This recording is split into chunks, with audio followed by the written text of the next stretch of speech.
Hello guys, আসসালামু আলাইকুম। সবাই কেমন আছো? আশা করি সবাই ভালো আছে আর আমি খুব ভালো আছি। চলে এসেছি একটা নতুন ভিডিও নিয়ে। তো আমি এখানে চিকেন কষাবো। তো আমার বাজার থেকে 1 কেজি চিকেন নিয়ে এসছে। তো এটা আমি নতুন স্টাইলে আমি কেমনভাবে কষাই তোমাদের সঙ্গে শেয়ার করব। চলো, অনেকে অনেকভাবে খেয়েছো। তো দেখো, এখানে আমি কড়া বসিয়ে দিয়েছি আর কড়াইতে 1 কাপ পরিমাণ তেল দিয়েছে। যেহেতু আমি বেশি তেল দিচ্ছি, আমি এরকম রিফাইন আর সর্ষে এরকম মিশিয়ে দিই। তোমরা দিলে দিতে পারো, আর শুধু রিফাইন দিতে পারো, শুধু সর্ষের তেল দিতে পারো, তোমাদের ব্যাপার। তো ফার্স্ট আমি এখানে তারপরে দিয়ে দিলাম হচ্ছে কাশ্মীরি লঙ্কা গোটা গোটা, তেজপাতা আর এক টুকরো দারচিনি, এলাচ একটা আর একটা লবঙ্গ। বেশি গরম মশলা আমি খাই না, আর আমাদের পরিবারে কেউ খায় না, তাই তাই রাগ করে। তো তারপরে আমি এখানে বড় বড় সাইজের 2টো পেঁয়াজ দিয়ে দিয়েছি। পেঁয়াজ কুচিটা ভালো করে তেলে কি করব, ভেজে নেব। তো দেখো, এখানে আমি এই চিকেনটা ভালো করে পরিষ্কার করে ধুয়ে নিয়েছি আর আমার চিকেনটা ভাজা হয়ে গেছে। পেঁয়াজটা ভাজা লাল লাল করে ভাজা হয়ে গেছে, দেখতে পাচ্ছ। এবার আমি এতে ওই মাংসগুলো দিয়ে দেবো তেলের মধ্যে, চিকেনগুলো। তো চিকেনগুলো দেওয়ার কারণ হচ্ছে আঁশটা গন্ধটা পুরো চলে যায়, আমি এইভাবে দিয়ে দিই। অনেকে মশলা কষিয়ে তারপরে দাও, যে যেমন করো আর তার কাছে সেটা ভালো লাগে। এটা আমার কাছে ভালো লাগে, তাই আমি এরকম করি। তো চলো, ভালোভাবে তেলের মধ্যে কি করব, আমি আর কিচ্ছু দেব না, জাস্ট পরিমাণ মতো নুন দেব, দিয়ে এটা ভালোভাবে ভাজবো যতক্ষণের কালার চেঞ্জ হয়ে ব্রাউন না হয়ে যায়। তো দেখো, অনেকক্ষণ ধরে নেড়ে চেড়ে আমি এটাকে একদম ভেজে ফেলবো তেলের ওপরে।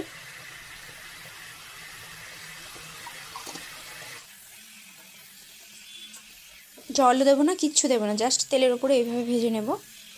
এটা একটু অনেকক্ষণ ধরে সময় ধরে ভাজতে হয়।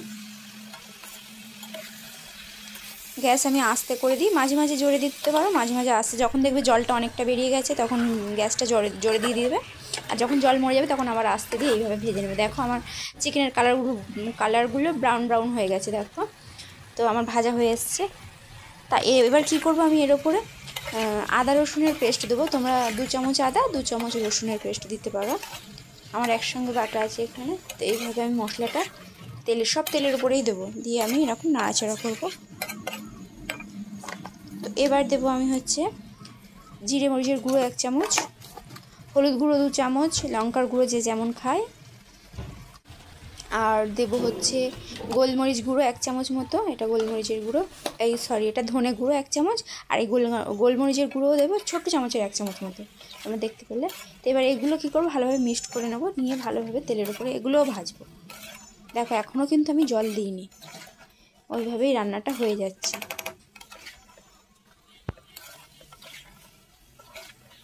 আর সবসময় আবারও বলছি, মশলাগুলো যখন তেলের উপর ভাজবে সবসময় আস্তে দেবে, সবসময় দেখবে যেন মশলাটা না নিচে না ধরে যায়, তাহলে কড়াতে যদি ধরে গেল মশলাটা তো গেল, রান্না সব গেল।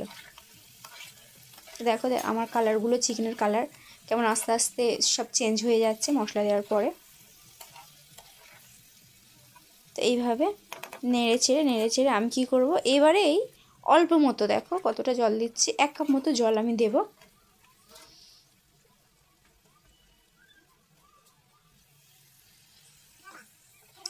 এই জলটা দিয়ে আমি একটু ঢাকনা চাপা দেব।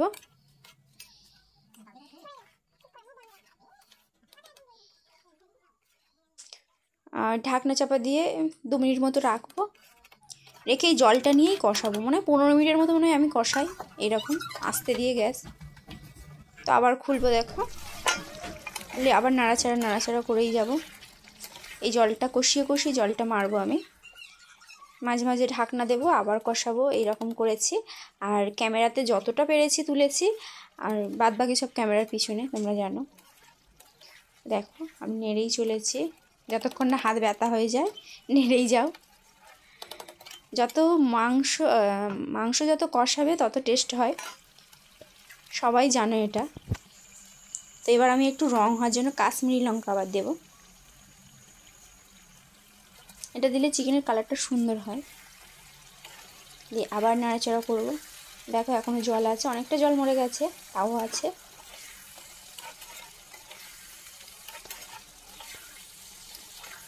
নেড়েই যাব আমি।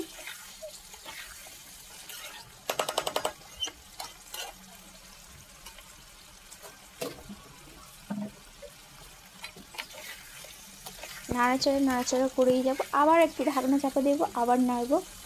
আর বাড়িতে তোমাদের যদি টক দই থাকে, আমার ছিল, তো 2-3 চামচ মতো টক দই যদি দিয়ে দিতে পারো আরও তো খুব টেস্ট হয় চিকেন, তোমরা জানো।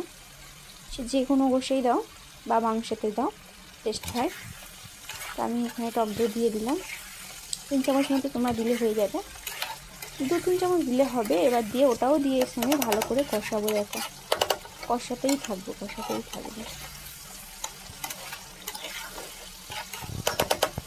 চিকেন এইভাবে আমি রান্না করি। অনেকে দেখেছি মশলাটা আগে কষিয়ে নেয়, তারপরে মাংসটা দিয়ে আবার কষায়, তারপরে আলু দেয়।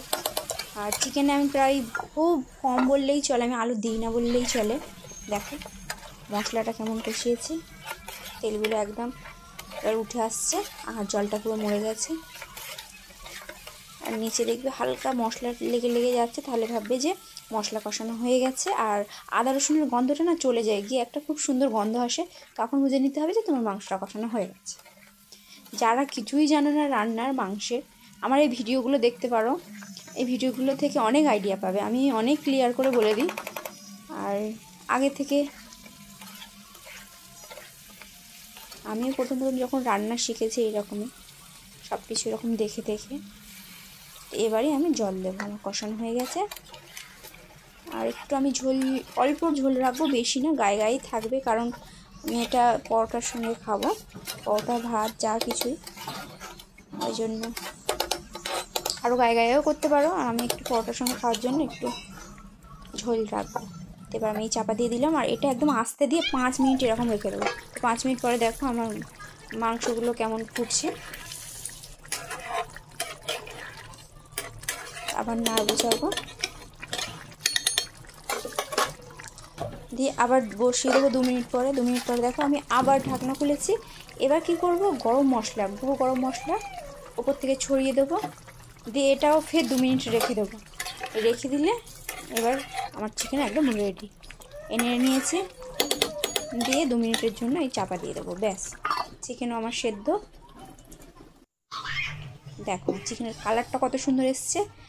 কষানো যত ভালো হবে কালার তত সুন্দর আসবে। আর আমি একদম অল্প, বেশি তেল দেখতে পাচ্ছ, জলও অল্প গায়ে রেখে দিয়েছি মাখা করে। তো ভিডিওটা কেমন লাগলো সবাই অবশ্যই জানিও, আর পাশে থেকে